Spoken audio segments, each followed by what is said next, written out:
Hi, I'm Dr. Mark Fraiman, the Chief of Hepatobiliary and Pancreatic Surgery at St. Joseph Medical Center. Today's medical tutorial is on carcinoid tumors and carcinoid syndrome.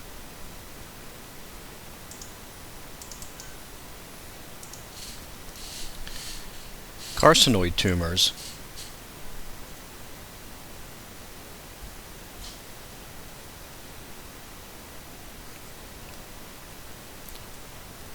are derived from a cell line that is called enterochromaffin cells. And I'll spell it just enterochromaffin, which are part of a cell line called apodomas.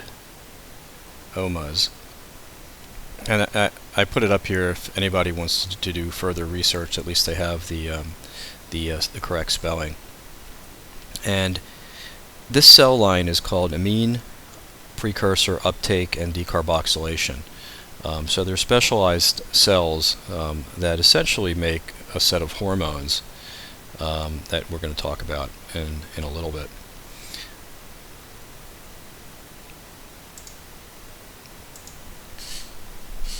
So these carcinoid tumors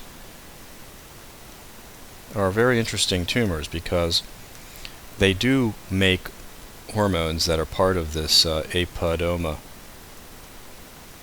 system, and the majority of these hormones are serotonin rich or serotonin related, and that's why patients who have high tumor volume get the carcinoid syndrome, which I'm going to talk about later as well. So where do we find these tumors? Well, the most common sites or location is actually the appendix. And usually patients present with acute appendicitis and actually have a nodular mass that on the final pathology on the appendectomy specimen it's revealed that it's a carcinoid tumor. The second more common location is the small intestine, more specifically the distal ileum, which is the portion of the small bowel, the end of the small bowel before it reaches the large intestine. The other location that is seen commonly is the rectum, which is the end of the large intestine. So these are the three common sites where these carcinoid tumors are found. Now so it's mostly the GI tract. There are a subset of patients who develop disease actually in the bronchus, which is in the lung system, but we're going to focus on the intestinal carcinoids. Now what's interesting is that this subset of patients with small bowel carcinoid, 30% of these tumors can be multicentric, and in addition 30% can have an additional cancer in the GI tract. So I certainly have seen it in my practice. It is important when the diagnosis of a carcinoid tumor is made to also make sure that there's not a gastric cancer or a colon cancer, as to sometimes that's the case. So what is the treatment of these tumors? Well, it's very difficult to determine if a carcinoid tumor is benign or malignant.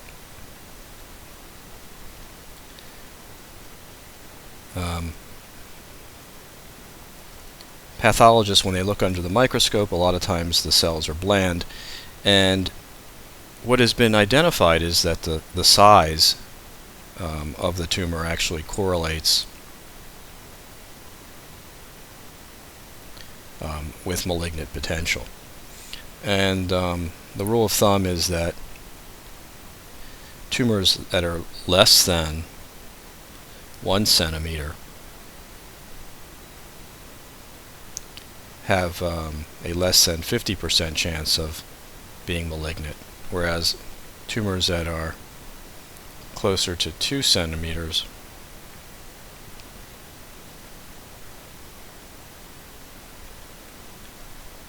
have a closer than 80% chance. I'm sorry, this is a mistake. I meant 1 to 2 centimeters is about a 50% chance. Here, let's see if I can figure out how to do this. Erase this. I'm new to this blackboard paint thing. It is amazing what the technology can lead to. So tumors between 1 and 2 centimeters have about a 50% chance. And then tumors that are less than 1 centimeter have probably a less than 20% chance or so, a very small chance of being malignant. So the bottom line.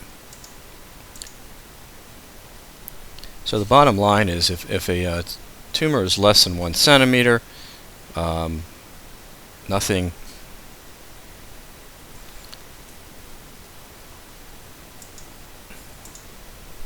Tumors less than 1 centimeter actually have only about a 2%. It's only about a 2% chance of becoming invasive and metastasizing. So 1 to 2 centimeters, we're going to say it's in the up to 50% range, and then greater than 2 centimeters, it's probably in the 80% range. And the majority of these tumors, actually, where do they spread to? Well, they spread to the liver in the majority of cases if they're going to metastasize. And that will give us a segue into the carcinoid syndrome. But essentially, so if a tumor of the appendix is less than 1 centimeter, an appendectomy is usually all that is necessary. If it's greater than 1 centimeter and up to 2 centimeters, probably a more extended resection, ileocecectomy or right colectomy is necessary. Rectal tumors can have transanal or transrectal excision if they're low. If they're 1 centimeter, and they probably should have more standard cancer operations if they're in the 1 to 2 centimeter range. So what is the carcinoid syndrome? And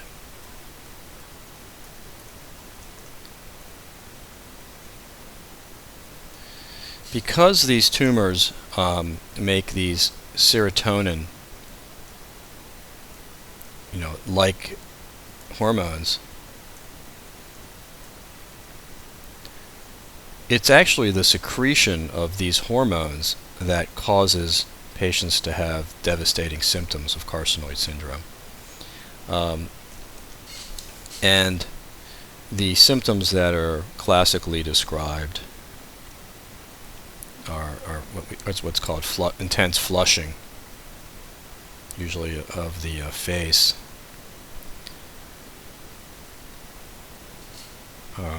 diarrhea,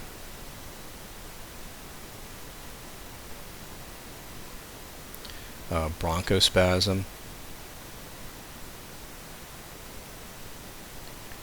many patients actually get tricuspid disease or heart valve disease, valvular disease from these hormones.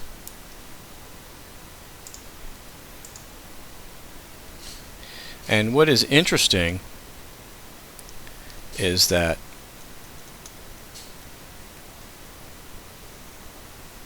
if this is the liver, to have symptoms, almost all the patients have to have developed liver disease. And the classic teaching is that for the hormones to actually get into the systemic circulation, they have to first get to the liver via the portal system. And then the hormones spill out into the circulation that way. So it would be very unusual to have the carcinoid syndrome and not have liver disease. Occasionally, patients that have large volume disease in the mesentery of the small bowel may have syndrome-like symptoms. Now, patients with bronchial carcinoids, which I mentioned earlier, that's in the lungs, they can develop symptoms without liver metastasis because there is drainage into the systemic circulation. And a way to confirm the carcinoid syndrome, which has been typically done for years, is to get a 24-hour urine collection and to send the urine for what's called 5-HIAA, which is a 5-HIAA, and this is a byproduct of the serotonin hormones.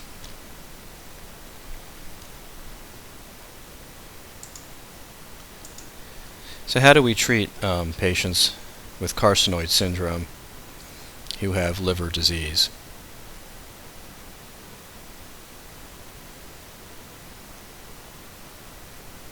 What's interesting is that these tumors are very slow growing. Unlike other cancers, they're very slow growing. And patients actually live a long time with the disease. So stabilization of disease is very important, and not only in controlling the symptoms, but in helping patients survive long periods of time with good quality of life. So as a liver surgeon, clearly liver-directed therapy is important. Now, most of these patients end up having disease scattered throughout the liver, but occasionally you'll get patients with dominant disease in one side of the liver. So, for example, if this is a hypothetical patient who has carcinoid syndrome and the majority of the bulky disease is in the right lobe of the liver, then a right hepatectomy can be performed and remove that portion of the liver. So that's one option. So other therapies that are commonly used in patients with liver metastasis is chemoembolization. Now, if there's a patient who's got clearly unresectable disease or bulky disease in both lobes of the liver, then removing these tumors is not going to be that easy. So there are two ways to deal with this, and one is transarterial chemoembolization. And in some places it's called TACE, transarterial chemoembolization. And basically what that does is an interventional radiologist will put chemotherapy directly into these tumors, as well as choking off the blood supply to them, because they do tend to be vascular tumors, or they do recruit blood vessels. So that can help control disease for a long period of time. Other technologies are to actually put probes and do what's called radio frequent ablation, or RF ablation, which can be done either through an open procedure or a laparoscopic procedure. And we will sometimes, when appropriate, offer patients that modality. And sometimes we do a combination of chemoembolization and radiofrequency ablation.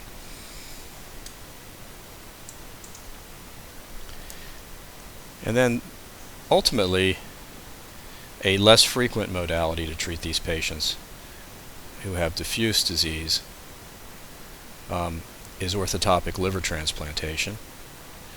The recurrence rate with orthotopic liver transplantation is definitely greater than 50% in the 5-year period, but these patients do tend to live a long time, and this therapy is certainly offered in some centers to younger patients, or patients who have either failed the chemoembolization or the radiofrequency ablation.